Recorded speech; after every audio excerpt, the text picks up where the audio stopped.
बहुत स्वागत है आप सभी का हमारे सेशन में, जिसमें हम चर्चा कर रहे हैं श्रीमद् भगवद गीता के अध्याय संख्या 17 को।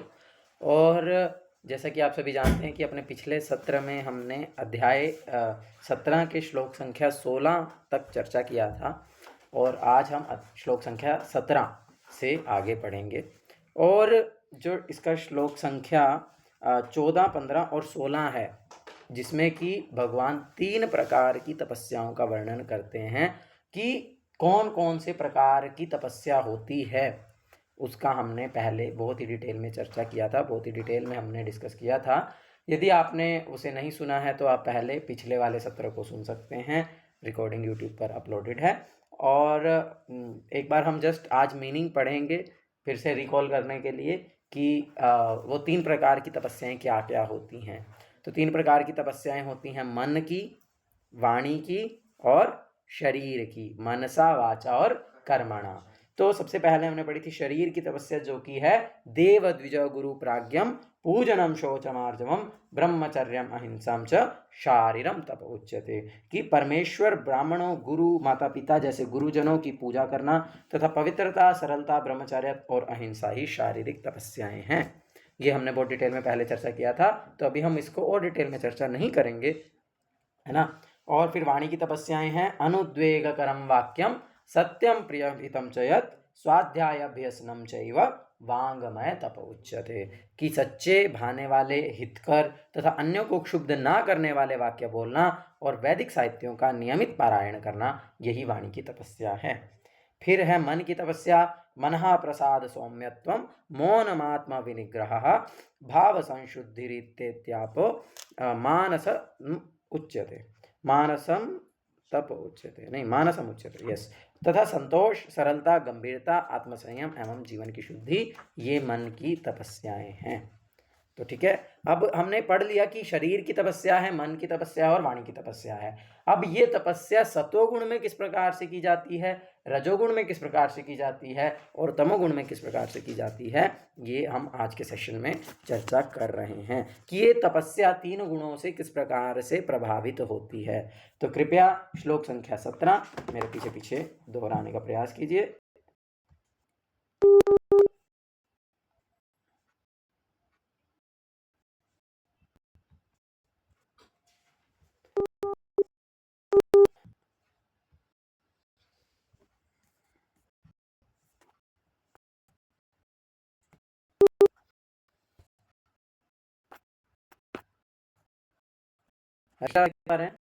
यस, तो कृपया मत दिएगा आप ऐसे। श्रद्धया परया तत्तम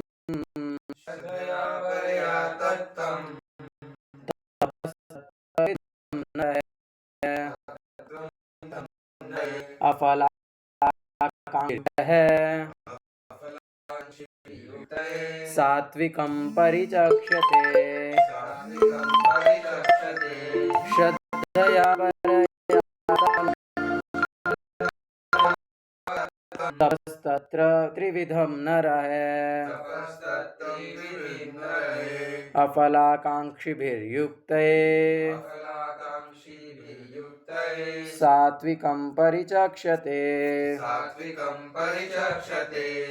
यस, तो अनुवाद है, भौतिक लाभ की इच्छा ना करने वाले तथा केवल परमेश्वर में प्रवृत्त मनुष्यों द्वारा दिव्य श्रद्धा से संपन्न यह 3 प्रकार की तपस्या सात्विक तपस्या कहलाती है। ये जो हम मनसा वाचा कर्मणा जो तपस्या करते हैं, यदि वह तपस्या बिना किसी भौतिक लाभ के होती है और जब केवल परमेश्वर में प्रवृत्त मनुष्यों द्वारा, यानी कि भगवान की प्रसन्नता के लिए जब ये तपस्या की जाती है, तब जो है वो तपस्या सात्विक मानी जाती है। इसमें भी थोड़ा सा ही तात्पर्य आएगा बाद में। उसके बाद है रजोगुण की तपस्या, सत्कारमान पूजा अर्थम तपोदम्भेन चैव यत् क्रियते तदिह प्रोक्तम् राजसं चलमध्रुवम् सत्कारमानपूजार्थं तपोदम्भेन चैव यत् क्रियते तदिह प्रोक्तम् राजसं चलमध्रुवम्। तो रजोगुणी तपस्या क्या है? जो तपस्या दंभ पूर्वक तथा सम्मान, सत्कार एवं पूजा कराने के लिए संपन्न की जाती है वह राजसी कहलाती है। यह ना तो स्थायी होती है और ना शाश्वत। तो सबसे पहले क्या बोला कि तपस्या कैसे होती है? दंभ पूर्वक, दंभ के साथ, देखो मैं कर सकता हूं, मैं करके दिखा सकता हूं, अहंकार और दंभ से भर करके जब तपस्या की जाती है, देखो मैं करके दिखा दूंगा, I will prove my self, तो इस प्रकार की जो तपस्या है वह रजोगुणी होती है। दूसरा है सम्मान, सत्कार एवं पूजा कराने के लिए, कि मैं तपस्या करूंगा, मैं अपने हाथ को उठा करके रखूंगा, तो इस प्रकार से मैं तपस्या कर रहा हूं ताकि लोग आकर के मेरी पूजा करें, मेरा सम्मान करें, मेरा सत्कार करें और मेरी बातों को मानें, जो भी मैं उनसे कह दूं। तो इस प्रकार से जब सम्मान, सत्कार और पूजा कराने के लिए तपस्या की जाती है ना, जैसे कोई सबके सामने कांटों पर लेट जाता है ना, इस प्रकार से विभिन्न प्रकार से, ये भी तो तपस्या ही है, शरीर को अपने इच्छा से कष्ट दे रहे हैं। लेकिन जब ये कष्ट दिए जाते हैं, ये तपस्या की जाती है सम्मान लेने के लिए, सत्कार लेने के लिए या पूजा कराने के लिए, तो ऐसी तपस्या रजोगुणी मानी जाती है। इवन भक्तों में भी यही जो चीज़ें हम है कि भाई मैं बहुत बड़ा ब्रह्मचारी हूँ, या फिर जो है और जो भी हमने पढ़ा कि मैं केवल वही बात बोलता हूँ जो शास्त्रों में लिखी है, और ये सब कार्य हम कर रहे हैं ना कि अपने गुरु आचार्य और भगवान की प्रसन्नता के लिए, बल्कि दूसरों के सामने अपनी एक पोजीशन बनाने के लिए, दूसरों को दिखाने के लिए कि मैं कितना महान हूँ और जो है मैं तुमसे श्रेष्ठ हूँ और तुम मेरी बात को सुनो। तो ऐसा करना भी वास्तविकता में रजोगुण के कारण ही होता है। और जो ऐसी तपस्या है वो ना तो स्थायी होती है और ना ही शाश्वत। इसका अर्थ ये है कि जब व्यक्ति इस प्रकार की तपस्या करता है तो वो स्थायी नहीं होती। मान लीजिए कि कोई व्यक्ति है, वो सबके सामने तो दिखा रहा है मैं बहुत बड़ा ब्रह्मचारी हूँ, मैं किसी स्त्री की तरफ देखता भी नहीं हूँ, बात भी नहीं करता हूँ, लेकिन वास्तविकता में हो सकता है, क्योंकि वह केवल दंभ पूर्वक, दंभ से भर करके ये तपस्या कर रहा है, हो सकता है कि वो अंदर में बहुत कुछ कर रहा हो। गुरु महाराज जिसका बोलते हैं कि he may be seeing something which a brahmachari should not सी, है ना, इन द फोन। तो इस प्रकार से ऐसी तपस्या स्थायी नहीं होती है, सबके सामने तो नहीं पता चलता है, लेकिन वास्तविकता में, और फिर ऐसा व्यक्ति कभी ना कभी पकड़ा जाता है। One day the blue jackal got exposed. सुनिए ब्लू जैकल की कहानी, गुरु महाराज सुनाया करते हैं, या वो तो बोल रहे हैं।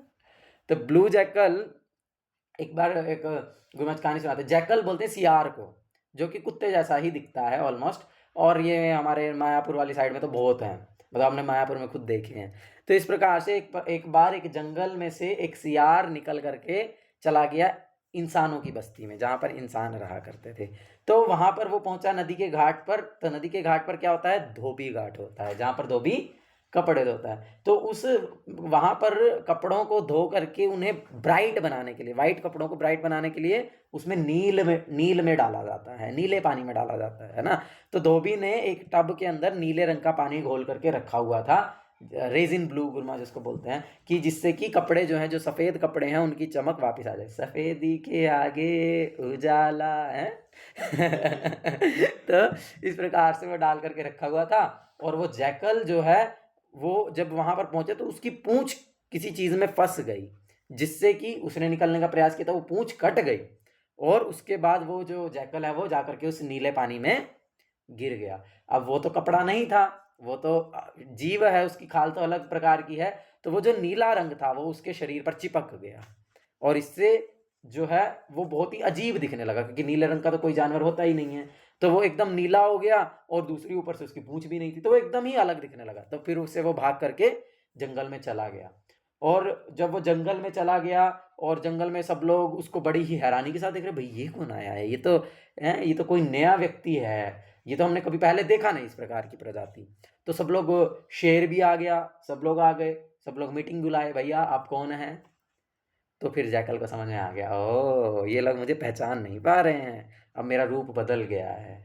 तो फिर जैकल बोला, I am sent by the Lord, कि मैं तो भगवान का आदमी हूँ, मुझे तो भगवान ने भेजा है तुम लोगों पे शासन करने के लिए, मैं तुम लोग का राजा हूँ। ओह बोलते आदाब आदाब आदाब साहब, सलाम साहब। तो इस प्रकार से शेर भी सलाम करने लगा, चीता भी सलाम करने लगा, और सब लोग इस प्रकार से सलाम करने लगे, और भाई जैकल जो है वो जंगल का राजा बन गया। हाँ, फिर ऐसे ही चलता रहा कुछ दिन।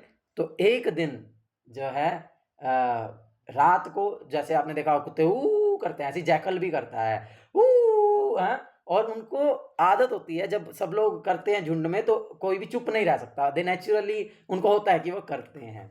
तो इस प्रकार से एक दिन जब सारे सियार, सारे जैकल इस प्रकार से ऊ करने लगे, तो गुरुमा बोलते हैं ओल्ड हैबिट डाइज हार्ड। तो जो पुरानी आदतें हैं वो बड़ी कठिनाई से छूटती हैं। तो इस प्रकार से जो वो वाला सियार था जो कि नीला हो गया था, वो भी ऊ करने लगा। तो सबको पता लग गया, अरे पकड़ो इसे, ये तो चीटर जैकल है। तो फिर वो भाग गया अपनी जान बचा करके। तो इस प्रकार से one day the blue jackal got exposed. तो इस प्रकार से ये जो तपस्या है ये स्थायी नहीं है और ना ही शाश्वत है, मतलब इससे जो मिलने वाला जो परिणाम है वो भी शाश्वत नहीं है, वो भी टेम्पररी है ना। कितने समय तक लोग आपको सत्कार करेंगे, कितने समय तक लोग सम्मान करेंगे, कितने समय तक आपको पूजा करेंगे। ठीक है, आप हो सकता है जब कोई आपसे और कोई ज़्यादा तपस्या करने वाला या और कोई आपसे श्रेष्ठ व्यक्ति संसार के सामने आ जाएगा तो वो उसके पास चले जाएंगे, आपके पास नहीं रहेंगे। और हो सकता है कि चलो ठीक है, फिर भी आपको पूरे जीवन करते रहे, मरने के बाद भूल जाएंगे। ठीक है, मरने के बाद भी नहीं बोले तो कुछ सालों तक कोई ना कोई पूजा सत्कार करता रहेगा, लेकिन उसके बाद एक समय के बाद वो खत्म हो जाएगा। जैसे जब महात्मा गांधी के बारे में प्रभुपाद बताते हैं, ही वॉज सो मच, मतलब इतना परेशान हो गए थे कि अगर किसी को पता लग जाता था कि एक इस ट्रेन में महात्मा गांधी जाने वाले हैं तो लोग स्टेशनों पे आकर के भीड़ कर देते थे, और जैसे ही ट्रेन वहां से बीतती थी तो सब महात्मा गांधी की जय, महात्मा गांधी की जय चिल्लाने लगते थे। इतना ज्यादा फैन फॉलोइंग था महात्मा गांधी का। अभी देखो, अभी सब लोग गाली देते हैं। तो इस प्रकार से जो है ये जो इस प्रकार से जो भी तपस्या है या जो भी जब वो रजोगुणी होती है तो वह शाश्वत नहीं। तात्पर्य है प्रभुपाद जी के द्वारा, कभी कभी तपस्या इसलिए की जाती है कि लोग आकर्षित हों तथा उनसे सत्कार, सम्मान तथा पूजा मिल सके। रजोगुणी लोग अपने अधीनस्थों से पूजा करवाते हैं और उनसे चरण धुलवाकर धन चढ़वाते हैं। तपस्या करने के बहाने ऐसे कृत्रिम आयोजन राजसी माने जाते हैं। इनके फल क्षणिक होते हैं, वे कुछ समय तक रहते हैं, वे कभी स्थायी नहीं होते।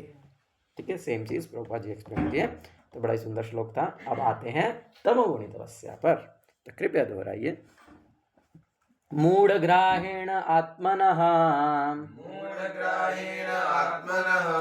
यत्पीडया क्रियते तपः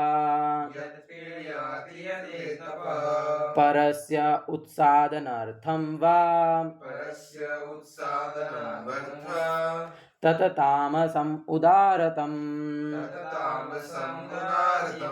मूढ़ग्राहेण आत्मना यत् मूढ़ग्राहेण आत्मना यत्पीड्या, ये लंबा बोल देना हमने। मूढ़ग्राहेण आत्मनः यत्पीडया क्रियते तपः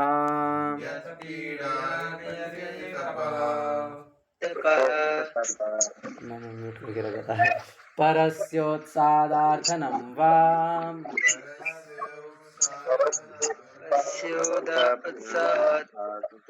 तत्तामसम् उदारतम्।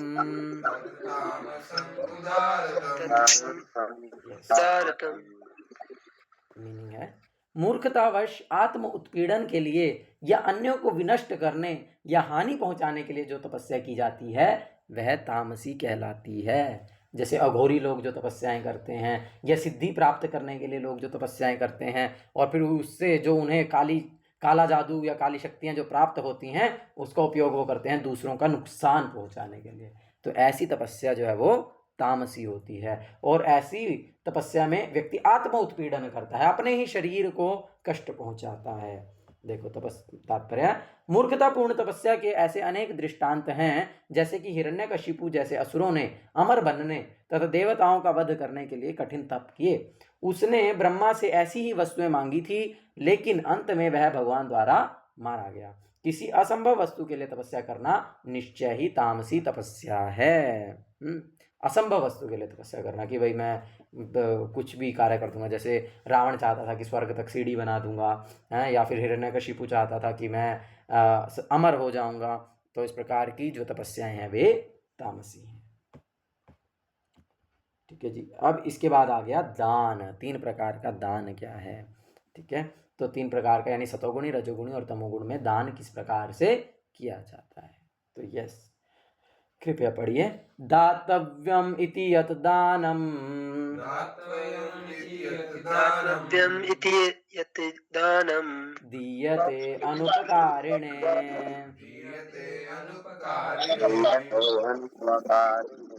देशे काले च पात्रे च, देश काले च पात्रे च, तद्दानं सात्विकं श्रितम्। तद्दानं सात्विकं श्रुतम्। दातव्यमिति यद्दानं, दीयते अनुपकारिणे, देशे काले च पात्रे च, देशे काले च पात्रे तद्दानं च, सात्विकं स्मृतम्। तद्दानं सात्विकं श्रुतम्। अनुवाद है, जो दान कर्तव्य समझकर किसी प्रत्योपकार की आशा के बिना समुचित काल तथा स्थान में और योग्य व्यक्ति को दिया जाता है, वह सात्विक माना जाता है। ठीक है जी। तो क्या क्या बोला है?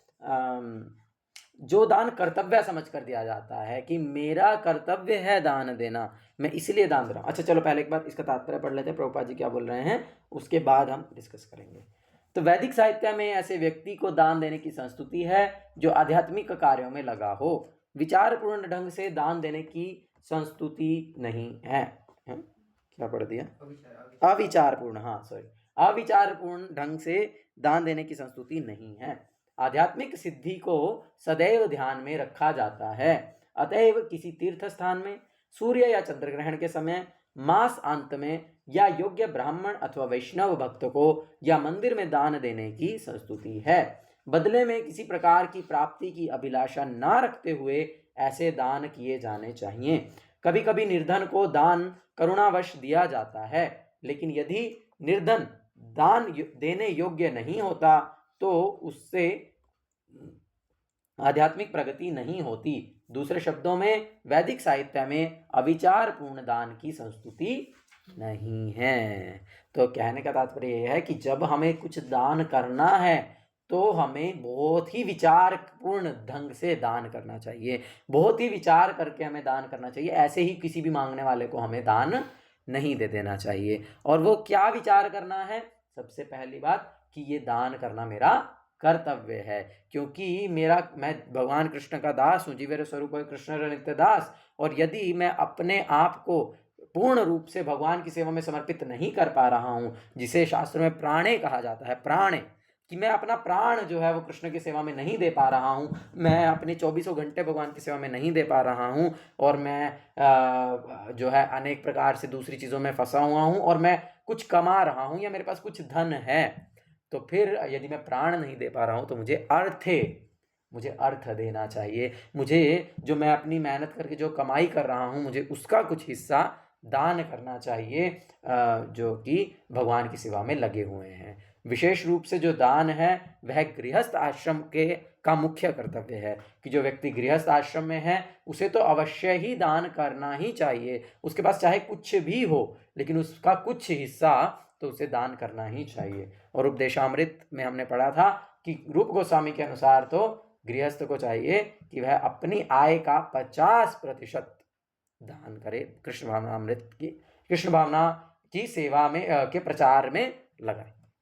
तो इस प्रकार से जो है दान जो है वो हमें कर्तव्य समझ करके करना चाहिए। और यदि हम अपनी आय का 50% दान नहीं दे रहे हैं, तो हमें उसके लिए फील भी करना चाहिए, ओ कि मैं तो उतना दान नहीं दे रहा हूँ, मुझे तो वास्तविकता में इससे और अधिक दान देना चाहिए था। क्योंकि कई बार क्या होता है, लोग दान तो देते हैं लेकिन उसका बड़ा एहसान दिखाते हैं। ऑफ कोर्स वो हम आगे चर्चा करेंगे, तो वो अभी नहीं है। तो यहाँ पर कर्तव्य को समझते हुए कि मेरा कर्तव्य है, मेरे पास धन है, उस धन को मैं अपनी इंद्रिय तृप्ति में ना लगा करके जो कृष्ण भावनामृत के प्रचार कार्य को कर रहे हैं, मैं उनको सहयोग करूं। तो इस प्रकार से कर्तव्य समझ करके हमें दान करना चाहिए। और प्रत्युपकार की आशा के बिना ये नहीं सोचना चाहिए कि बदले में मुझे क्या मिलेगा, कि भैया मैं मंदिर में दान दे रहा हूं या मैं किसी भक्तों को जो कि प्रचार कर रहा है उसको दान दे रहा हूं, तो बदले में मुझे क्या मिलेगा, ऐसा हमें आशा नहीं रखनी चाहिए। क्यों? क्योंकि मेरा कर्तव्य है दान देना, मैं दे रहा हूं, तो फिर बदले में कोई आशा रखने का सवाल ही कैसे पैदा होता है ना। ये नहीं कि नहीं नहीं आप मेरा स्टेज से नाम अनाउंस करो, आप मुझे सबके सामने कुछ गिफ्ट दो, या इस प्रकार की कोई आशा हमारे मन में नहीं होनी चाहिए। तब जो दान किया जाता है वह सात्विक माना जाता है। उसके बाद समुचित काल तथा स्थान में जो दान है वो उचित समय पर दिया जाना चाहिए। जैसे कि एकादशी के दिन, विशेष रूप से द्वादशी के दिन बहुत सारे लोग दान करते हैं। कोई विशेष अवसर है, वैष्णव उत्सव है या कोई वैसे भी उत्सव है, उस पर दान करना चाहिए, या फिर अमावस्या या पूर्णिमा पर दान करना चाहिए, सूर्य ग्रहण चंद्र ग्रहण के समय दान करना चाहिए, मास अंत में दान करना चाहिए। तो इतने सारे त्योहार हैं, इतने सारे अवसर हैं हमारे पास जो कि उचित काल माने जाएंगे दान करने के लिए। और ये बहुत सारे परिवारों में हम मतलब बचपन से देखते आए, मतलब बहुत सारे परिवारों में ऐसा जनरली होता ही है। मतलब हमने अपने बचपन से इस चीज़ को जनरली देखा है कि हमारे पड़ोस में ही हम कुछ ब्राह्मण रहा करते थे, तो मतलब मेरी माँ हर द्वादशी को, फिर पूर्णिमा को, अमावस्या को, कोई त्योहार है, जिस दिन भी हम अन्न से उपवास करते हैं, वास्तविकता में ये बड़ा ही प्रैक्टिकल तरीका बनाया गया है। अगर मैं इस बारे में आपको थोड़ा सा एक्सप्लेन करूं, हम लोग क्या करते हैं, एकादशी को अन्न से उपवास करते हैं, जिसका अर्थ ये हुआ कि वो एक दिन का अन्न क्या करेंगे, एक दिन का अन्न आप इकट्ठा करेंगे, उसको जो आपने खाना था उसको आप इकट्ठा करेंगे और उसको क्या करेंगे, द्वादशी के दिन उसको आप किसी ब्राह्मण को या वैष्णव को दान दे देंगे। और इस प्रकार से अगर मान लो 15 लोग, 15 घर एक ब्राह्मण को दान देंगे, तो उसके 15 दिन का जो खाना पीने का जो इंतजाम है वो हो जाएगा। और फिर से 15 दिन के बाद फिर से एकादशी आ जाएगी। तो इस प्रकार से आप कोई भी मतलब गृहस्थ है या अन्य जो कि वैश्य क्षत्रिय शूद्र हैं, तो ऐसे लोग यदि केवल एक दिन अन्न से उपवास करते हैं, और फिर उस उपवास करने का अर्थ है कि उस अन्न को ब्राह्मण को या वैष्णवों को, जो साधु हैं, ब्रह्मचारी सन्यासी हैं, उन्हें दान में देना, क्योंकि वे कमाई नहीं करते हैं, उसका मुख्य कार्य कमाना नहीं होता है। तो इसलिए ऐसे जब योग्य पात्र को दान दिया जाता है तो उसको भी, तो किस प्रकार, कितना सुंदर व्यवस्था हो गया ना। आपने केवल एक दिन का खाना छोड़ा, उससे जो एक ब्राह्मण है उसको 15 दिन का खाना मिल जाएगा। तो इस प्रकार से वह फिर कृष्ण भावनामृत के प्रचार कार्य पर फोकस कर पाएगा और वो अपनी पूरा टाइम एनर्जी जो है वो कृष्ण भावनामृत में लगा पाएगा। तो और फिर हमारे ही यानी बाकी समाज के बाकी लोगों के उद्धार के लिए, उत्थान के लिए वह कार्य कर पाएगा। तो इस प्रकार से जो है कितनी सुंदर सामाजिक व्यवस्था बनाई गई थी। तो इसीलिए वास्तविकता में जब हम एकादशी को उपवास करते हैं तो हमें प्रयास करना चाहिए कि हम द्वादशी के दिन कुछ दान अवश्य करें, चाहे वह अन्न हो या, क्योंकि आजकल तो अभी है ना, we are simply just Google पे खोला और अकाउंट में जा करके डोनेशन डाल दिया, तो इस प्रकार से भी कर सकते हैं। तो विशेष रूप से यदि हम खुद जा करके अन्न दें तो वो तो बहुत अच्छा है, और यदि ऐसा संभव नहीं है तो हम लक्ष्मी सेवा भी कर सकते हैं और उन्हें कह सकते हैं कि आप कृपया से अन्न खरीदिएगा, है ना। तो इस प्रकार से हमें उचित काल में दान अपना कर्तव्य समझते हुए देना चाहिए। देन स्थान, अब स्थान भी बहुत महत्वपूर्ण है कि हम किस जगह पर दान दे रहे हैं। तो जैसे कि कभी हम धाम में जाएं, किसी भी पवित्र स्थान में जाएं, तो वहाँ पर हमें जाकर के दान अवश्य देना चाहिए। कभी हम भगवान के किसी मंदिर में जाएं, आपने बहुत बार देखा होगा, ये मैंने खुद देखा है, कई बार कुछ लोग मंदिर में आते हैं तो वो लोग बोलते हैं अरे खाली हाथ भगवान को माता कैसे टेके, कम से कम कुछ पैसे दो। ऐसे कई बार हमने बहुत सारी माताओं को, अपने हस्बैंड को, अपने प्रभु जी को बोलते हुए देखा है। तो ये कल्चर है कि भैया भगवान के पास आए हैं तो हमें खाली हाथ नहीं जाना है, भगवान के मंदिर में जा रहे हैं तो वहाँ पर जाकर के हमें कुछ दान देना है। तो ये उचित स्थान में हमें दान देना चाहिए। देन और योग्य व्यक्ति को दान दिया जाता है, ये सबसे महत्वपूर्ण है। उचित काल हो ना हो, उचित स्थान हो ना हो, लेकिन जिस व्यक्ति को दान दिया जा रहा है वह योग्य अवश्य होना चाहिए। हाँ, ऐसा नहीं है कि आपको पता ही नहीं है, कोई भी आपके पास मांगने आ गया, आपकी टांग पकड़ लिया रोड पे और बस दे दो दे दो दे दो, खाना खाना, और आपने उसको 5 रुपए दे दिए, 10 रुपए दे दिए, 100 रुपए दे दिए, 50 रुपए दे दिए, वट। तो क्या वह व्यक्ति योग्य था दान लेने के, यह विचार करना अति आवश्यक है।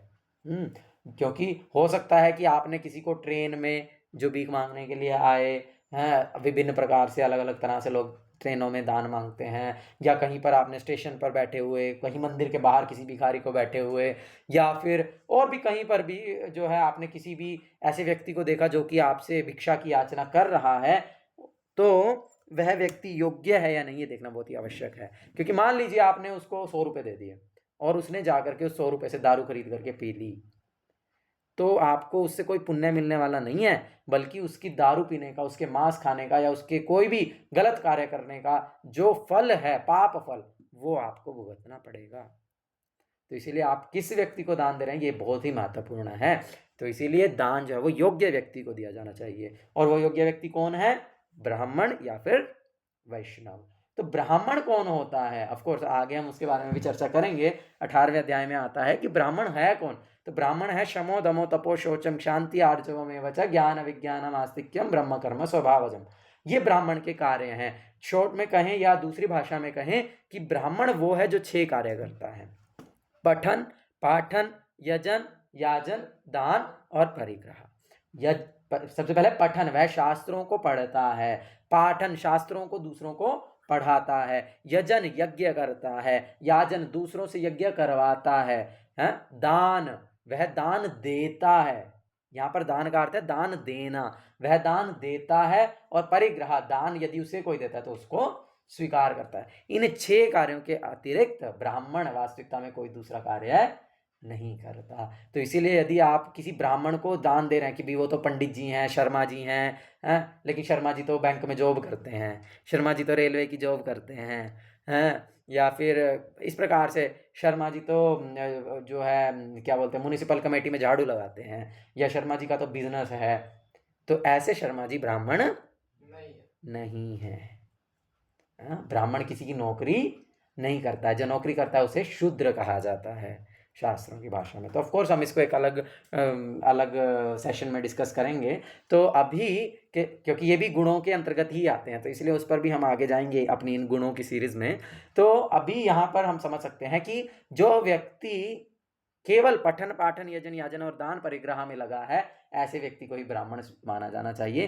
केवल जन्म के आधार पर, जाति व्यवस्था के आधार पर किसी को भी ब्राह्मण स्वीकार नहीं किया जाना चाहिए। जिस व्यक्ति को शास्त्रों का कोई ज्ञान नहीं है, जो दूसरों को शास्त्रों की शिक्षा देता नहीं है, जो कभी किसी प्रकार का कोई यज्ञ करता नहीं है, शुचि का ध्यान नहीं रखता है और किसी को कोई यज्ञ करवाता नहीं है, तो ऐसे व्यक्ति को ब्राह्मण स्वीकार नहीं किया जाना चाहिए। और ब्राह्मण के बारे में बोलते हैं दान परिग्रह, वो केवल दान लेता नहीं है, वो दान देता भी है जब उसके पास एक्स्ट्रा होता है। तो इस प्रकार से ऐसे योग्य ब्राह्मण को दान दिया जाना चाहिए, या फिर वैष्णव को जो कि भगवान का भक्त है, भगवान के, यानी जिसे हम विशेष रूप से हम ब्रह्मचारी सन्यासी कह सकते हैं, जो कि जो है भगवान की सेवा में अपने जीवन को समर्पित किए हैं और अपना मनसा वाचा कर्मणा समस्त प्रकार से भगवान की सेवा करने का प्रयास कर रहे हैं। ऐसे वैष्णवों के ऐसे ब्रह्मचारी सन्यासियों के सेवा में हमें दान देना चाहिए, जो कि एक्टिवली कृष्ण भावनामृत के प्रचार में लगे हुए हैं, जो है सक्रियता पूर्वक जो है हम देख पाते हैं कि हाँ, यदि हम उन्हें कुछ, मतलब बेसिकली कहने का मतलब है कि हम यदि उसे कुछ धन दे रहे हैं जिस भी व्यक्ति को, तो वह उसे प्रैक्टिकली कृष्ण की सेवा में उपयोग करे, भगवान के लिए उपयोग करे, यह अति आवश्यक है। तब हमें उस दान करने का वास्तविक जो लाभ है, यानी कि जो भगवान की सेवा करना जो हमारा कर्तव्य था, वो पूरा होगा। तो इसीलिए हमें जो है योग्य व्यक्ति को, यानी कि ब्राह्मण या वैष्णव को दान देना चाहिए, और विचार पूर्वक कि हाँ, वह व्यक्ति जिसे मैं दान दे रहा हूँ वह स्वयं भगवान की सेवा में ही उपयोग करेगा। तो ऐसा दान सात्विक माना जाता है। तात्पर्य हम पढ़ चुके हैं। अब हम चलते हैं अगले श्लोक पे। एक बार तीनों को चर्चा करते हैं, फिर जो बात बीच में नहीं आई होगी या ऑफ कोर्स क्योंकि इस विषय में आपके प्रश्न भी होंगे विच आई कैन एक्सपेक्ट, तो फिर हम उनको लेंगे। तो ठीक है, अभी हम पढ़ते हैं राजसिक क्या बोलते हैं दान क्या है। यस, तो कृपया दोहराइए। यत्तु प्रत्युपकारार्थम यत्तु प्रत्युपकारार्थं फलमुद्दिश्य वा पुनः फलमुद्देश्य वा पुनः दीयते च परिक्लिष्टं दीयते च परिक्लिष्टं तद्दानं राजसंस्मृतः राजसंस्मृतं यत्तु प्रत्युपकारार्थं प्रत्युपकारार्थं फलमुद्दिश्य वा पुनः फलमुद्देश्य वा पुनः दीयते च परिक्लिष्टं दीयते च परिक्लिष्टं तद्दानं राजसंस्मृतम्। दानं राजसंस्मृतम्। अब क्या है राजसी दान, तो यहाँ पर बता रहे हैं किंतु जो दान प्रति उपकार की भावना से, मतलब कि मैं दान दे रहा हूं मुझे बदले में क्या मिलेगा, इस भावना से, ये वही आगे, या कर्म फल की इच्छा से या अनिच्छा पूर्वक दिया जाता है, वह रजोगुणी कहलाता है। लक्ष्य प्रभु तात्पर्य पढ़ेंगे। जी प्रभु जी, हरे कृष्ण। दान कभी स्वर्ग जाने के लिए दिया जाता है तो कभी अत्यंत कष्ट से तथा कभी इस पश्चाताप के साथ कि मैंने इतना व्यय इस तरह क्यों किया। कभी कभी अपने वरिष्ठ जनों के दबाव में आकर भी दान दिया जाता है। ऐसे दान रजोगुण में दिए गए माने जाते हैं। ऐसे अनेक दातव्य न्यास हैं जो उन संस्थाओं को दान देते हैं जहां इंद्रिय भोग का बाजार गर्म रहता है। वैदिक शास्त्र ऐसे दान की संस्तुति नहीं करते, केवल सात्विक दान की संस्तुति की गई है। यस, इससे आगे तो नहीं है ना तात्पर्य। अरे ये क्या हो गया। यस, तो बहुत ही सुंदर प्रभुपाद जी तात्पर्य लिखे हैं कि जो दान है, कभी कभी लोग देते हैं कि दान करने से मुझे पुण्य मिलेगा, पुण्य मिलेगा तो मैं स्वर्ग जाऊंगा। तो स्वर्ग जाने की इच्छा से यदि दान दिया जा रहा है तो ऐसा दान रजोगुणी है। जब दान कष्ट करके दिया जाता है, पश्चाताप के साथ दिया जाता है कि अरे यार मैंने तो 2000 रुपये उधर दान दे दिए, हाँ मैं तो इससे कुछ क्या बोलते हैं एयरपोर्ट्स खरीद लेता, या कोई और मैं पिज़्ज़ा खा लेता, या मैं कोई और इंद्रिय तृप्ति का कुछ कार्य कर लेता है। इस प्रकार से जब व्यक्ति सोचता है तो ऐसा दान रजोगुणी माना जाता है। पश्चाताप करते बाद में, अरे यार मैंने ऐसे ही दे दिए, मैं तो इसको ये कर लेता वो कर लेता, इस प्रकार से दान जब दिया जाता है तो क्योंकि यहाँ पर कर्तव्य नहीं समझा जा रहा है, ये यहाँ पर एक प्रत्युपकार की भावना है, तो ऐसा दान रजोगुणी होता है। जैसे बहुत सारे लोग होते हैं कि वो ना कभी कभी कुछ दान करते हैं तो वो उसके बाद 10 लोगों को गाते हैं, देखो मैंने वहाँ पर इतने पैसे डोनेट किए, देखो मैंने वहाँ पे ऐसे डोनेशन दिया। ये जैसे आपने बहुत सारे मंदिरों में या कोई भी धार्मिक संस्थाओं में आपने पंखों के ऊपर नाम लिखा हुआ देखा होगा, टाइलों के ऊपर नाम लिखा हुआ देखा होगा, वाटर कूलर के ऊपर नाम लिखा हुआ देखा होगा। तो ये सब क्या है कि मैं दे रहा हूँ दान तो मेरा बड़ा सम्मान होगा, है तो इसलिए लोग मेरे को याद रखेंगे, और इस प्रकार से इस इच्छा के साथ भी यदि दान दिया जा रहा है तो वह रजोगुणी है ना।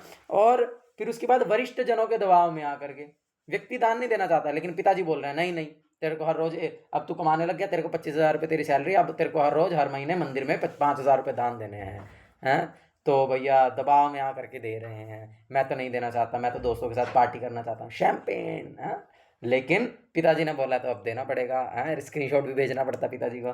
तो दबाव में आकर के यदि दान दिया जाता है तो ऐसा दान भी अनिच्छा पूर्वक है, इच्छा नहीं है देने की लेकिन दबाव में आकर के देना पड़ रहा है, तो ऐसा दान भी रजोगुणी है। कभी कभी वरिष्ठ जनों के, अच्छा ये तो हो गया। उसके बाद क्या था, और कई बार क्या होता है कि लोग दान देते हैं ऐसी संस्थाओं में जहाँ पे इंद्रिया भोग चल रहा है, बस लोग पैसा दे रहे हैं अंधाधुंध होकर के और लोग संस्था में बैठ करके बस इंद्रिया तृप्ति कर रहे हैं। तो ऐसे भी जो है इस प्रकार से भी दान नहीं किया जाना चाहिए। यानी कि अगर हम किसी आध्यात्मिक संस्था में भी दान दे रहे हैं तो हमें देखना चाहिए कि हाँ वास्तविकता में क्या उस आध्यात्मिक संस्था में कुछ प्रैक्टिकली कुछ जो है भगवान की सेवा का कार्य हो रहा है क्या जो मैंने जो सेवा दिया उस जो मतलब जो मैंने दान दिया उससे क्या वास्तविकता में कुछ भगवान की सेवा की गई या नहीं की गई, यह देखना व्यक्ति का कर्तव्य है। और उसको पूछने का उसे पूर्ण अधिकार है। तो इस प्रकार से दान दिया जाना चाहिए। अगर दबाव में आकर के पश्चाताप की भावना से या किसी और इच्छा से यदि दान दिया जाता है तो ऐसा दान रजोगुणी होता है। Yes, now here it is तमोगुणी दान। आदेश काले यद्दानम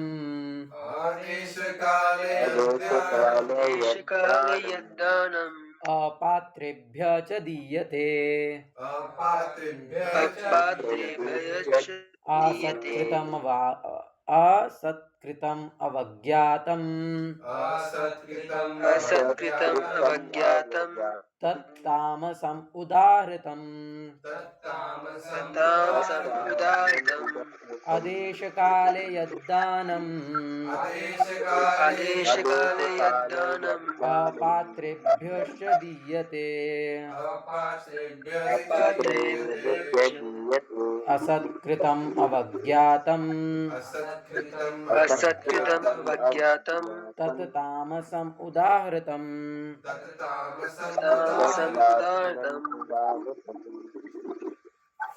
यस, तो उल्टा है एकदम सतोगुण का। जो दान किसी अपवित्र स्थान में, अनुचित समय में, अनुचित या अयोग्य व्यक्ति को या बिना समुचित ध्यान तथा आदर से दिया जाता है वह तामसी कहलाता है। अच्छा, मुझे एक और याद आया, आपने एक फोटो देखी होगी जिसमें कि एक भिखारी बैठा है और उसको एक व्यक्ति ऐसे करके एक हाथ से पैसे दे रहा है और दूसरे हाथ से फोटो क्लिक कर रहा है। देखा है क्या? ये भी रजोगुणी दान है। मतलब जिसमें व्यक्ति दिखावा करता है कि देखो मैं दान कर रहा हूँ, तो इस प्रकार का दान भी रजोगुणी होता है। तो यहाँ पर आ रही है तमोगुण की बात। तात्पर्य है यहाँ पर मद्यपान तथा द्रुत क्रीड़ा में व्यसनी के लिए दान देने को प्रोत्साहन नहीं दिया गया है। ऐसा दान तामसी कहलाता है। ऐसा दान लाभदायक नहीं होता, वरन इससे पापी पुरुषों को प्रोत्साहन मिलता है। इसी प्रकार यदि बिना सम्मान तथा ध्यान दिए बिना किसी उपयुक्त व्यक्ति को दान दिया जाए तो वह भी तामसी है। बहुत ही महत्वपूर्ण पॉइंट है। सबसे पहली बात तो वही, आपने किसी ट्रेन में, किसी ऐसे ही स्टेशन पे या इधर उधर किसी भिखारी को, क्या चौराहों पे बहुत सारे है ना बच्चे होते हैं, कुछ खाने को दे तो खाने को दे दो, इस प्रकार के यदि किसी भिखारी को यदि आपने दान दे दिया तो ऐसे अयोग्य व्यक्तियों को दान देने से, जो कि उसे मद्यपान और द्रुत क्रीड़ा में प्रयोग करने वाले हैं, तो आपका दान तमोगुणी हो जाएगा। बहुत बार आपने देखा होगा, मतलब मैंने खुद पर्सनली ये चीज़ देखी है कि किराने की दुकानों के बाहर कभी कभी कोई बूढ़ी माँ, कोई बूढ़ी औरत जो है एक छोटे से बच्चे को गोद में लेके खड़ी रहती है कि मुझे कुछ आटा दिला दो, आटा दिला दो। तो आप सोचते होंगे कि हाँ चलो ठीक है, पैसे थोड़ी मांग रही है तो आटा मांग रही है तो मैं दिला देता हूँ। तो आप क्या करते हैं, उसको आटा दिला देते हैं। फिर वही आटा लेकर के वही उसी दुकान पे जाती है, उसको वापस देती है और उससे वो कुछ पैसे ले लेती है। तो इसमें दुकानदार भी कुछ पैसे रख लेता है और उसको भी कुछ पैसे मिल जाते हैं और फिर उस पैसे से वही वो अनेक प्रकार की इंद्रिय तृप्ति करते हैं। तो इसीलिए जो है इस प्रकार से अयोग्य व्यक्ति को अयोग्य स्थान में और अयोग्य समय में दान जो दिया जाता है, ऐसा दान तामसी होता है। और यदि आप योग्य व्यक्ति को भी दान दे रहे हैं लेकिन वह उचित आदर के साथ और ध्यान रख करके नहीं दिया जाए, यदि वह भी ऐसे ही बस दे दिया है और मतलब कि है ना, तो वह दान भी जो है तमोगुणी ही माना जाएगा। तो इसीलिए जो है हमें बहुत ही, यदि हम दान भी कर रहे हैं तो वही सेम बात आ गई कि हमें अपना कर्तव्य समझ करके या बड़ी कृपा समझ करके कि मैं तो भगवान की सेवा डायरेक्टली नहीं कर पा रहा हूँ, अरे ये भक्त भगवान की सेवा कर रहे हैं, तो यदि मैं जो कि पतित हूँ, जो कि संसार में लगा हुआ हूँ, यदि मैं अपना कुछ अर्जित किया हुआ धन इनके माध्यम से यदि वो भगवान की सेवा में लग जाएगा तो ये तो मेरे ऊपर बड़ी ही विशेष कृपा कर रहे हैं। हाँ, किस प्रकार से भक्त मुझ पर बड़ी कृपा कर रहे हैं कि मेरे जैसे पापी के धन को लेकर के उसको भगवान की सेवा में उपयोग कर रहे हैं, क्योंकि मेरे पास तो इतना समय नहीं है कि मैं उसे भगवान की सेवा में लगा पाऊँ। तो इस प्रकार से जो है हमें मनोभाव को विकसित करते हुए हमें दान करना चाहिए। तो यस, आई थिंक 3 श्लोक बचे हैं और ये टॉपिक थोड़ा सा अलग भी है, देश तात्पर्य भी बहुत बड़ा है, तो हम इसको कल चर्चा करेंगे। नहीं 3 नहीं है, 5 है ना, 27 28, यस। तो 5 श्लोक बचे हैं, 5 श्लोक इनको हम कल चर्चा करेंगे। आज के लिए यहीं तक ही रखेंगे और of course now I invite questions. आज जो हमने चर्चा किया है उसके विषय में यदि आपका कुछ प्रश्न है, जो कि अवश्य ही होना चाहिए, तो आप पूछ सकते हैं।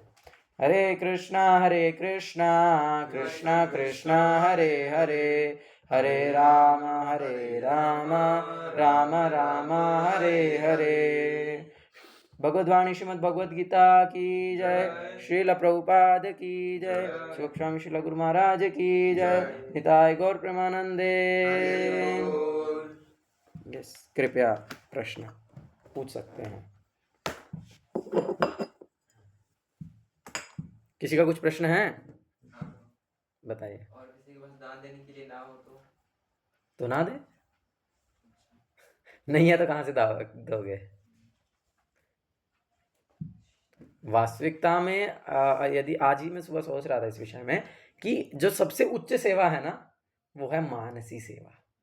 जो हम भगवान को मानसी सेवा करते हैं, मतलब आप बैठे हो बस एक जगह पर और आप अपने मन से चिंतन करते हुए भगवान को सेवा कर रहे हो। आप भगवान के लिए खीर बना रहे हैं, आप भगवान के लिए आसन सजा रहे हैं। इस प्रकार से विभिन्न प्रकार की मन से जो सेवाएं की जाती हैं, जिसे हम मानसी सेवा कहते हैं, वो सर्वश्रेष्ठ है।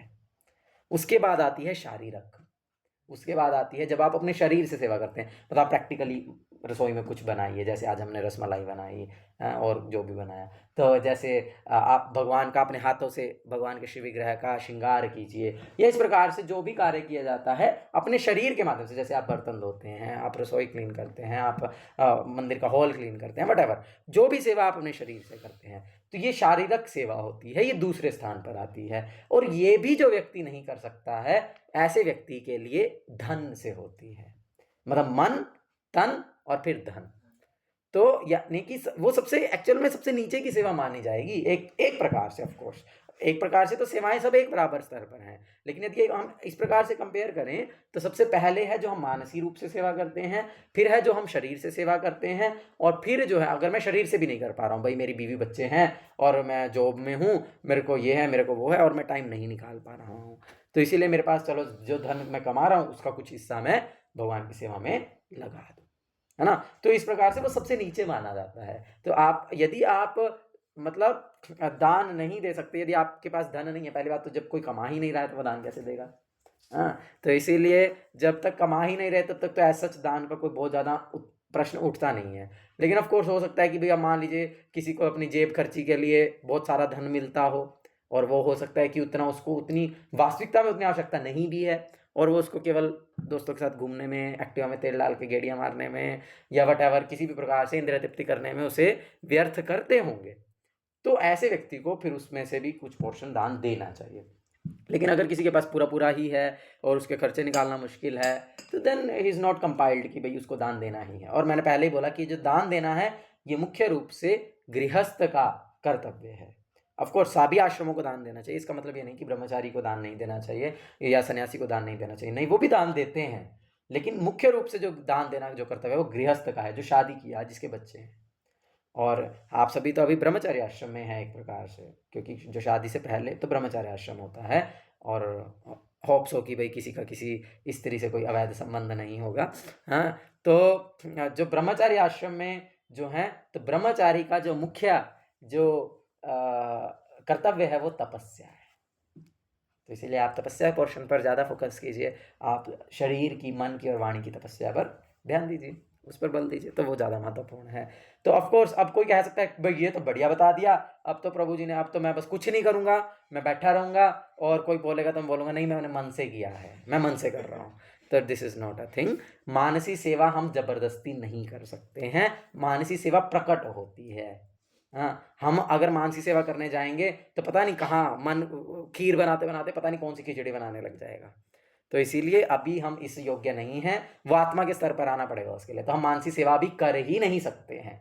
और क्योंकि मानसी सेवा नहीं कर सकते हैं, इसीलिए ही हम जो है शारीरिक सेवा करते हैं, और जो शारीरिक सेवा भी नहीं कर पाता है वो व्यक्ति फिर दान देता है। तो इस प्रकार से हम इस सीक्वेंस को समझ सकते हैं। जैसे कि यदि आप विग्रह अर्चन सीखने के लिए जाएंगे तो वहाँ पर ये मानसी सेवा का बहुत इंपॉर्टेंट रोल है। मतलब वहाँ पर तो आपको करना ही होगा, इसीलिए सत्वगुण में स्थित होकर के वो सत्वगुण का सेवा है कि भैया आपको वहाँ पर मतलब माइंड को आपको कंट्रोल करके रखना होगा, क्योंकि वहाँ पर हर सेवा से पहले आपको उसको मानसी रूप से सेवा करना होता है, तो वो सर्वश्रेष्ठ सेवा होती है। तो इस प्रकार से सिद्धांत के साथ हमें मजाक नहीं बनाना है। मतलब कहने का ये नहीं है कि भैया मैं अपने स्वार्थ को पूरा करने के लिए सिद्धांत का उपयोग करूं, इसीलिए बहुत बार ना इस प्रकार के सिद्धांत बताए ही नहीं जाते हैं, क्योंकि जो कम बुद्धि के लोग होते हैं वो उनका गलत इस्तेमाल करते हैं। तो इसीलिए it should be very clear कि हम मानसी सेवा करने योग्य नहीं है, हम मानसी सेवा नहीं कर सकते, और इसीलिए हमें शारीरिक सेवा करने का प्रयास करना चाहिए, यानी कि दूसरे शब्दों में कहा जाए प्राणे, हमें अपना प्राण भगवान की सेवा में अर्पित कर देना चाहिए, अपना जीवन भगवान की सेवा में अर्पित कर देना चाहिए, अपना प्रत्येक कार्य, अपना प्रत्येक विचार और अपने प्रत्येक शब्द भगवान के लिए उपयोग किया जाना चाहिए। यदि ऐसा हम नहीं कर पाते हैं बहुत प्रयास करने के बाद भी, देन अर्थ है फिर कम से कम हम जो कमा रहे हैं उसका 50% हम प्रयास करें कि हम दान दें। ये तत्व है। ठीक है जी। और किसी का कुछ प्रश्न है? जी बोलिए। अविचार पूर्ण का मतलब है कि बिना विचार किए, बिना सोचे समझे। वही बात है, कोई भी मांगने आ गया तो दे दिया, ले भाई ले। जो अब मैं किसी को मना नहीं कर सकता। बहुत सारे लोग बोलते हैं अरे मेरे पास कोई मांगने आ जाता तो मैं मना नहीं कर पाता हूँ और मैं दे देता हूँ, है ना। तो ये अविचार पूर्ण ढंग से किया गया दान है, इस प्रकार से नहीं करना है। और किसी का कुछ प्रश्न नहीं है? प्रभु समय समय को बता दो, कब किस समय? बताया तो, पूर्णिमा, एकादशी, अमावस्या, ये वो। यस लक्ष्य। प्रभु जी, जैसे कि मैं अभी पेपर देने गया था, तो वैसे कोई रास्ते में आया था, तो कहते कि कुछ दे दे, तो मेरे पे बिस्किट थे, मैंने बिस्किट दे दिए, क्या वो सही दान है? यस। आप देखो, एक्चुअली जो प्रश्न मैं आशा कर रहा था वो किसी ने पूछा नहीं। वो प्रश्न ये है कि भाई प्रभु जी फिर इस प्रकार से हमारे पास कोई कुछ मांगने के लिए आता है और हम उसे नहीं देंगे तो कैसे चलेगा। उसमें कुछ लोग जेन्युइन भी होंगे, है ना। तो यदि हम सोच लें कि हर कोई नशे में ही उसको वेस्ट करेगा, हैं, तो ऐसा सोच लेंगे तो इस प्रकार से तो बहुत सारे जेन्युइन लोग भी छूट जाएंगे। और क्या हमें उन्हें डायरेक्ट मना कर देना चाहिए या हमें कुछ और करना चाहिए? This should be the question which I was expecting from any of you intelligent persons. लेकिन ऑफ कोर्स किसी ने पूछा नहीं। तो यस, तो इस प्रकार से जब होता है तो हमें क्या करना चाहिए? हमें अपने पास हमेशा कुछ ना कुछ प्रसाद रखना चाहिए। और जब भी कोई हमसे कुछ मांगता है तो भैया क्यों मांग रहे हैं? अरे कुछ खाने के लिए, चाहे कहीं दिन से कुछ खाने, ले खा ले। That's very simple. और आप देखेंगे कि 80% लोग वो खाने की चीज नहीं लेंगे, उन्हें पैसा। और जो व्यक्ति जेन्युइन होगा वो ले लेगा। हम लोग हमेशा जब भी मायापुर जाते हैं इधर उधर तो हमारे पास एम्पल प्रसाद होता है। ट्रेन में कोई भी आता है हम बोलते हैं प्रसाद है लेना तो लो, नहीं तो हमारे पास पैसा नहीं है। तो उसमें से 80% लोग नहीं लेते। कोई कोई जेन्युइन व्यक्ति भी होता है, हाँ हाँ हाँ जो भी है दे दो। इट मीन्स वो सच में भूखा है। और हम देखते हैं उसमें से भी उस 20% में से भी 70% लोग उस प्रसाद को पूरा खाते नहीं है, उसको फेंक देते हैं। चाहे वो कितना भी टेस्टी हो, चाहे वो कितना भी अच्छा हो खाने में, खाएंगे नहीं, फेंक देंगे। बहुत बार मैंने देखा ऐसा। जब हम कुरुक्षेत्र में भी थे एक बार, कुरुक्षेत्र गौड़िया मठ में, तो हमारे पास कुछ प्रसाद बच गया और एक भिखारी बाहर से जा रहा था। तो मैंने उसको बाय चांस पूछ लिया कि भैया क्या कुछ खाओगे क्या? बोलता क्या है? मैं क्या ये है, मुझे याद नहीं, 2 साल पहले की बात। तो कुछ जो भी था बोलता हाँ हाँ दे दो। शायद कुछ स्वीट ही था, मीठी सेवैयाँ की खीर थी विच इज़ वेरी टेस्टी, और हम लोग काजू बादाम डाल के बनाते। तो उसको दिया और मैं बोला फेंकना नहीं है, खाना है, तभी तभी लेना अगर खाओगे। हाँ हाँ हाँ, दे दिया। और थोड़ी आगे गया, उसने फेंक दिया, उसने चखा तक नहीं। तो मीन्स तो फिर मुझे बहुत बुरा लगा ऑफ कोर्स। तो फिर मैं उसको बहुत सड़क पे सुना दिया। तो कहने का तात्पर्य ये है कि पहली बात तो आप जिन्हें दान दोगे वो 80% लोग वो खाने की चीज़ लेंगे नहीं, और जो लेने के लिए रेडी भी होंगे ना उसमें से भी आपको बहुत देखना पड़ेगा, नहीं तो उसमें से भी 70% लोग उस खाने को खाएं, वैल्यू देंगे नहीं, फेंक देंगे। इसीलिए प्रभुपाद बोलते किसी को फ्री में कुछ देना नहीं। वैल्यू नहीं समझते हैं, वैल्यू नहीं जानते हैं। तो इसीलिए जो है हम कुछ खाने की वस्तु दे सकते हैं, प्रसाद दे सकते हैं, उसके अलावा हमें कुछ नहीं देना चाहिए, क्योंकि प्रसाद खाएगा तो उसकी सुकृति बनेगी, और हमने भी प्रसाद बांटा तो हमको भी सुकृति मिलेगी कि हमने भगवान का प्रसाद, तो भगवान से अभिन्न है, प्रसाद रूप में हमने उसे भगवान दे दिए, है ना। तो इस प्रकार से आप प्रसाद दे सकते हैं, उसमें कुछ गलत नहीं है, लेकिन वह भी विचारपूर्ण ढंग से दिया जाना चाहिए, क्योंकि अयोग्य व्यक्ति उसको नहीं संभाल पाएगा, उसको नहीं रख पाएगा। यदि पात्र नहीं है ना, मैं वही बोलता ना कि जैसे आज ही कोई मुझे बता रहा था कि गुरुमास की व्यास पूजा में कोई वैष्णव आए थे, तो उन्होंने बोला था कि शेरनी का दूध जो है ना वो सोने के पात्र में ही टिकता है। तो जब कोई वैल्यूएबल चीज़ है तो उसके लिए पात्रता चाहिए। यदि पात्रता नहीं होगी, अगर उसको तांबे में, पीतल में, एल्यूमिनियम में डाल देंगे तो खराब हो जाएगा, इमिडिएटली इट विल बी जहर बन जाएगा शेरनी का दूध। तो इसीलिए हमें यदि शेरनी का दूध रखना है तो उसके लिए सोने का पात्र भी चाहिए। तो हमें जो है, हम तो कृपा करने के लिए तैयार हैं, लेकिन सामने वाला उस कृपा को रखने के लिए उसके पास पात्र भी है कि नहीं, कि छलनी है, सब नीचे निकल जाएगा, तो फिर तो हमारा कृपा करना वेस्ट हो जाएगा। तो इसीलिए ये भी हमें विचार करना चाहिए। ठीक है जी, क्लियर है सभी को? एक और प्रश्न था जी। जैसे ट्रेन वगैरह में किन्नर वगैरह आती है, हाँ, वो मांगती है, हाँ, तो फिर आपके पास तिलक लगाना चाहिए। यदि आपने माथे पर तिलक लगा करके रखा है और आपके पास अगर जप माला हो, तो आपने जैसे ही देखा कि मेरे बोगी में एंटर हो गई हैं, इमिडिएटली आप जप माला निकालो, जप माला में हाथ डालो, आपको कभी डिस्टर्ब नहीं करेंगे। 100% हम लोग धोती पहने होते हैं, हमको कभी भी नहीं, एक सिंगल बार भी कभी किसी ने टोका नहीं है, तो दे आर लिटिल कल्चर्ड, नहीं टोकते। और ऐसे नॉर्मल कंडीशन में अगर नॉर्मल होंगे तो छेड़ेंगे ही छेड़ेंगे, फिर वो तो फिर मुझे देना चाहिए कि नहीं देना चाहिए? नहीं देना चाहिए, नहीं देना है। somehow or other you try to escape yourself, क्योंकि वो लोग तो वैश्यवृत्ति कर रहे हैं। ठीक है जी। हरे कृष्णा कृष्णा कृष्णा हरे हरे, हरे राम राम राम हरे हरे। श्रील प्रभुपाद की जय, श्री गुरु महाराज की जय, भगवतानी श्रीमद् भगवद गीता की निताय गौर प्रेमानंदे। हरे कृष्णा।